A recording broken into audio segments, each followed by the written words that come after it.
2026년 GTX 개통 호재의 진실. 지금 안 보면 후회하는 수혜단지 리스트.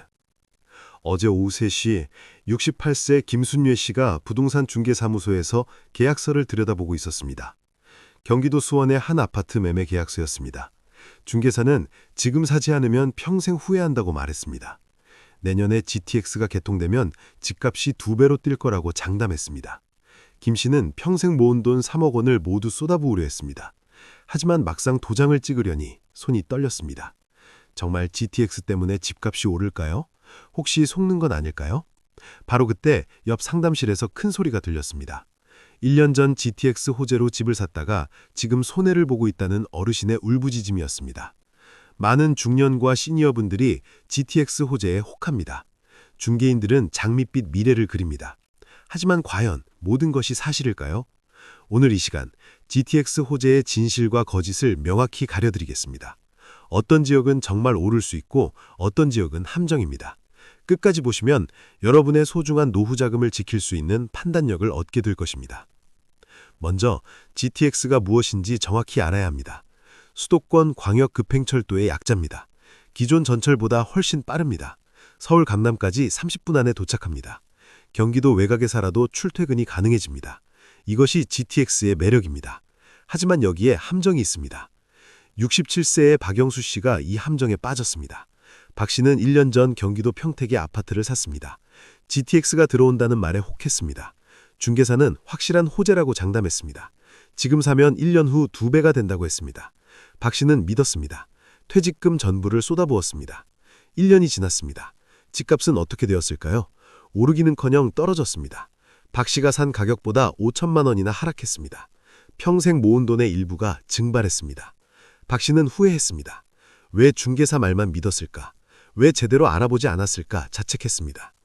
GTX 호재의 첫 번째 진실은 이것입니다. 모든 역이 똑같이 오르지 않습니다. 어떤 역은 크게 오르고 어떤 역은 그대로이거나 오히려 떨어집니다. 핵심은 환승역입니다. 다른 노선과 연결되는 역이 진짜 수혜를 받습니다. 환승이 안 되는 역은 효과가 제한적입니다. 70세의 이정수 씨는 이것을 알고 투자했습니다. 이 씨는 GTX와 기존 전철이 만나는 환승역 근처를 샀습니다. 수원역이었습니다. GTX와 1호선이 만나는 곳입니다. 서울로 가기도 쉽고 다른 지역으로 가기도 편합니다. 진짜 수혜 지역입니다. 이 씨가 산 후 반년 만에 집값이 올랐습니다. 평당 100만 원씩 올랐습니다. 30평이면 3천만 원입니다. 이 씨는 만족했습니다. 제대로 알아보고 산 결과였습니다. 환승역의 힘이었습니다. 두 번째 진실은 역세권의 범위입니다. 많은 사람들이 착각합니다. GTX역에서 2km만 떨어져도 역세권이라고 생각합니다. 하지만 이것은 오해입니다. 진짜 역세권은 도보 10분 이내입니다. 그 이상 떨어지면 효과가 급격히 줄어듭니다. 68세의 최영수 씨가 이것을 간과했습니다. 최 씨는 GTX역에서 2km 떨어진 아파트를 샀습니다. 중개사는 역세권이라고 했습니다. 걸어서 20분이면 된다고 했습니다. 최 씨는 괜찮다고 생각했습니다. 68세지만 건강하니까 걸을 수 있다고 여겼습니다. 하지만 현실은 달랐습니다. 매일 20분씩 걷는 것은 생각보다 힘들었습니다. 비 오는 날, 눈 오는 날, 바람 부는 날은 더욱 고역이었습니다. 나이가 들수록 걷기 힘들어졌습니다. 결국 GTX를 거의 이용하지 않게 되었습니다. 차라리 가까운 버스 정류장을 이용했습니다. 최 씨의 아파트 집값은 오르지 않았습니다. 다른 사람들도 같은 생각이었기 때문입니다. 도보 20분은 너무 멀었습니다. 진짜 역세권이 아니었습니다. 최 씨는 후회했습니다. 역에서 5분 거리를 샀어야 했다고 자책했습니다. 세 번째 진실은 개통 시기입니다. 2026년에 개통된다고 합니다. 하지만 정말 그럴까요? 우리나라 대형 교통 프로젝트는 늘 지연되었습니다. 예정보다 1년, 2년 늦는 것은 흔한 일입니다. 심하면 3년 이상 늦기도 합니다. 72세의 한명희 씨가 이것을 경험했습니다. 한 씨는 10년 전 신분당선 역세권에 투자했습니다. 당시 3년 후 개통이라고 했습니다. 하지만 실제로는 5년이 걸렸습니다. 2년이나 늦어진 것입니다. 그동안 한 씨는 집을 팔지 못했습니다. 개통될 때까지 기다려야 했습니다. 2년 동안 집값은 제자리였습니다. 오르지도 떨어지지도 않았습니다. 하지만 한 씨는 손해였습니다. 그 돈을 은행에 넣어뒀으면 이자라도 받았을 것입니다. 기회비용을 잃은 것입니다. 한 씨는 말합니다. 개통 시기를 맹신하지 말라고 경고합니다. 네 번째 진실은 주변 개발입니다. GTX역만 생긴다고 집값이 오르지 않습니다. 주변에 상권이 형성되어야 합니다. 오피스, 백화점, 학교, 병원이 들어서야 합니다. 종합적인 개발이 이루어져야 진짜 가치가 오릅니다. 67세의 김철수 씨가 이것을 놓쳤습니다. 김 씨는 GTX역 바로 앞 아파트를 샀습니다. 완벽한 역세권이었습니다. 하지만 주변에 아무것도 없었습니다. 역만 덩그러니 있었습니다. 상가도 없고 편의시설도 부족했습니다. 김 씨는 불편했습니다. 장을 보려면 차로 10분을 가야 했습니다. 병원도 멀었습니다. 은행과 우체국도 불편했습니다. GTX로 서울은 빨리 가지만 일상생활은 불편했습니다. 이런 단점 때문에 집값이 기대만큼 오르지 않았습니다. 다섯 번째 진실은 수요입니다. GTX가 생겨도 수요가 없으면 소용없습니다. 누가 그 지역에 살고 싶어 하느냐가 중요합니다. 직장, 학교, 문화시설이 있어야 사람들이 옵니다. 단순히 교통만 좋다고 사람들이 모이지 않습니다. 68세의 정말순 씨가 이것을 목격했습니다. 정 씨는 GTX 종착역 근처에 투자했습니다. 역세권이고 환승역이었습니다. 완벽한 조건이었습니다. 하지만 집값이 안 올랐습니다. 이유가 뭘까요? 수요가 없었습니다. 그 지역은 산업 기반이 약했습니다. 일자리가 별로 없었습니다. 학교도 부족했습니다. 문화시설도 빈약했습니다. 사람들이 굳이 그곳에 살 이유가 없었습니다. GTX로 서울에 빨리 간다고 해도 매일 서울로 출퇴근하기 힘듭니다. 결국 수요가 적어 집값이 정체되었습니다. 그렇다면 진짜 수혜를 받을 지역은 어디일까요? 첫째, 환승역입니다. GTX와 기존 노선이 만나는 곳입니다. 수원역, 광명역, 삼성역 등이 대표적입니다. 이곳은 확실한 수혜를 받습니다. 교통 편의성이 극대화되기 때문입니다. 67세의 강민수 씨가 수원역 근처에 샀습니다. GTX와 1호선이 만납니다. 서울 강남에 20분입니다. 수원 시내로도 쉽게 갑니다. 인천으로도 편합니다. 교통의 중심입니다.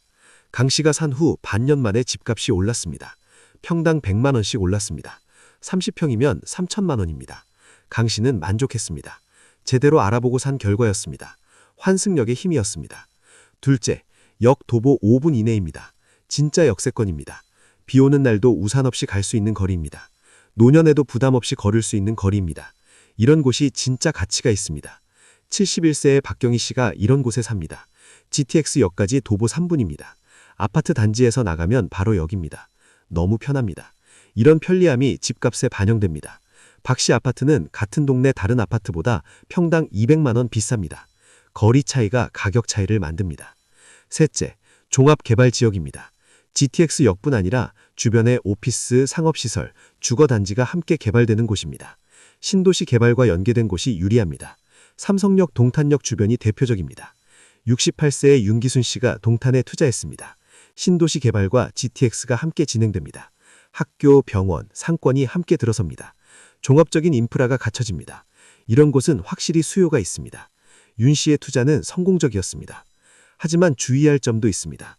첫째, 과도한 기대는 금물입니다. GTX가 만능은 아닙니다. 집값이 2배로 뛴다는 말은 과장입니다. 현실적으로 10%에서 30% 정도 오르면 성공입니다. 욕심내지 마십시오. 둘째, 전 재산을 투자하지 마십시오. 노후 자금은 안전이 최우선입니다. 투자는 여유 자금으로 해야 합니다. 혹시 잘못되어도 생활에 지장이 없어야 합니다. 위험을 분산하십시오. 셋째, 직접 확인하십시오. 중개사 말만 믿지 마십시오. 현장을 직접 가보십시오. 역까지 걸어보십시오. 주변 환경을 확인하십시오. 낮에도 가고 밤에도 가보십시오. 눈으로 확인한 것만 믿으십시오. 72세의 한영수 씨가 이 원칙을 지켰습니다. 한 씨는 여러 곳을 직접 다녔습니다. 역까지 걸어보고 시간을 쟀습니다. 주변 상권을 확인했습니다. 개발 계획을 관공서에서 직접 확인했습니다. 철저히 알아본 후 투자했습니다. 그래서 실패하지 않았습니다. GTX는 분명 기회입니다. 하지만 모두에게 기회는 아닙니다. 제대로 알고 투자하는 사람에게만 기회입니다. 무작정 따라하면 위험합니다. 냉정하게 판단해야 합니다. 노후 자금은 한 번 잃으면 돌이킬 수 없습니다. 신중하십시오. 조급하게 결정하지 마십시오. 충분히 알아보고 비교하십시오. 전문가의 조언을 들으십시오. 하지만 최종 결정은 본인이 하십시오. 본인의 돈이고 본인의 인생입니다. GTX 호재를 이용한 사기도 조심하십시오. 확실하지 않은 개발 계획을 미끼로 투자를 유도하는 경우가 있습니다. 공식 발표된 계획만 믿으십시오. 소문이나 카더라는 위험합니다. 오늘 이 영상이 GTX 투자를 고민하는 분들께 도움이 되었기를 바랍니다. 장밋빛 전망만 보지 마시고 냉정한 현실도 보시기 바랍니다. 궁금한 점이 있으시면 댓글로 남겨주십시오. 함께 이야기 나눠봅시다.